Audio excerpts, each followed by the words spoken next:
سعودی عرب، متحدہ عرب امارات اور کویت میں رات بھر ڈرون اور میزائل حملے ہوئے ہیں۔ سعودی وزارت دفاع نے دعویٰ کیا کہ مشرقی خطے کی طرف داغے گئے 4 ڈرونز فضا میں روک کر ہی تباہ کر دیے۔ متحدہ عرب امارات کو ایک بار پھر 15 بیلسٹک میزائلوں اور 11 ڈرون سے نشانہ بنایا گیا۔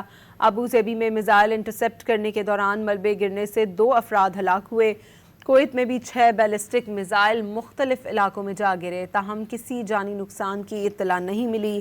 کویتی حکام کے مطابق 6 میزائل خطرے کے علاقے سے باہر گرے، جبکہ ایک ڈرون کو مار گرایا گیا۔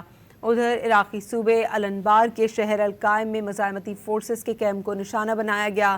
عرب میڈیا کے مطابق پی ایم ایف کے زیر استعمال فوجی اڈے پر فضائی حملہ کیا گیا۔ حملے میں 3 افراد زخمی ہو گئے۔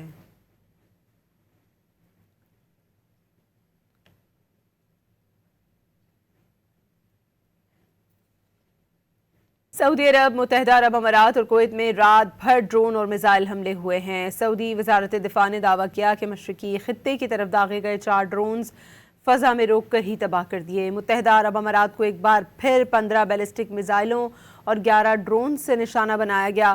ابو ظبی میں میزائل انٹرسیپٹ کرنے کے دوران ملبے گرنے سے 2 افراد ہلاک ہوئے۔ کویت میں بھی 6 بیلسٹک میزائل مختلف علاقوں میں جا گرے، تاہم کسی جانی نقصان کی اطلاع نہیں ملی۔ کویتی حکام کے مطابق 6 میزائل خطرے کے علاقے سے باہر گرے، جبکہ ایک ڈرون کو مار گرایا گیا۔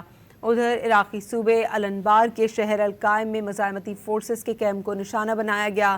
عرب میڈیا کے مطابق پی ایم ایف کے زیر استعمال فوجی اڈے پر فضائی حملہ کیا گیا۔ حملے میں 3 افراد زخمی ہو گئے۔